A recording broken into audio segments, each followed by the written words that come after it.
Yeah, as a result of the robbery of three young juveniles over back here on Horton Parade on Tuesday night after 11 p.m, investigations yesterday resulted in a 17-year-old man and a 14 to 15-year-old juvenile being charged in relation to robbery offences of those young men.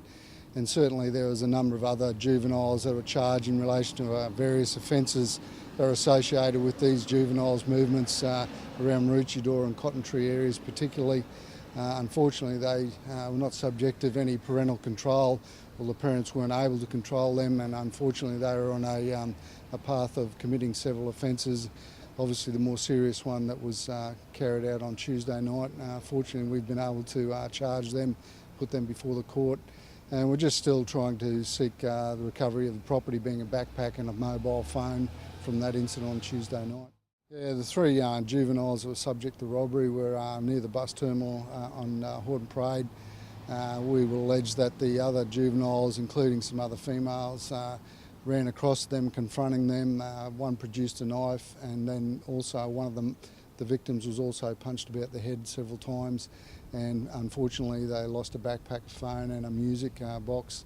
Recovered the music item, however the other backpack and phone we didn't, and the offenders then used some of the money from the backpack to go down to other locations in Maroochydore. Yeah, unfortunately they are young people. I think it's more than that in relation to these people. Those offences were very serious, that they would take a knife to threaten people and physically assault them. I think it's more than just trying to address them as children or out of control children. They are stepping up to their young criminals. Unfortunately, I hope that there's a path they're not going to continue on, but all the police can do at the moment is keep the community assistance which was provided to us over the last couple of days, which really enabled us to identify and charge these young men. And we're still going to speak to some females that were also associating with them, but certainly the troubling aspect is that there's no apparent parental control over these people at all, and it may be that the parents have lost control of these young juveniles, and if that's the case, I think they really need to seek some assistance there. The CCTV we recovered from various aspects of obviously the bus terminal area is quite good.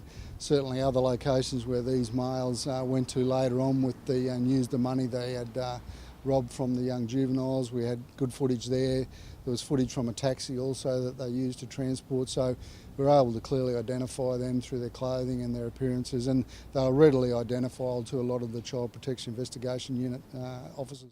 I won't comment so much on these juveniles other than to say a number of them were known to us already. What tends to happen is there's a small group will congregate, and then they just seem to attract others with them. But to say that they're operating in a large group, that doesn't seem to be the case. It's mostly about 5 to 6 to 7 of them, which will probably be 3 or 4 males and 2 or 3 females generally will be in the group, and that seems to be the usual aspect of that group. But really ask parents to take a bit more interest in where they are and their safety, and certainly if you've got children that you think are out of control or you can't control them, they're committing offences, you need to seek some help, even if it's other family members, to try and see what the issue is and why they need to be out doing what they're doing. As I said, a lot of them haven't been home for days and days, so they haven't got any income. They steal to go and buy drinks, they steal alcohol, they steal cigarettes. So yeah, it's partly the fun what they're doing each day.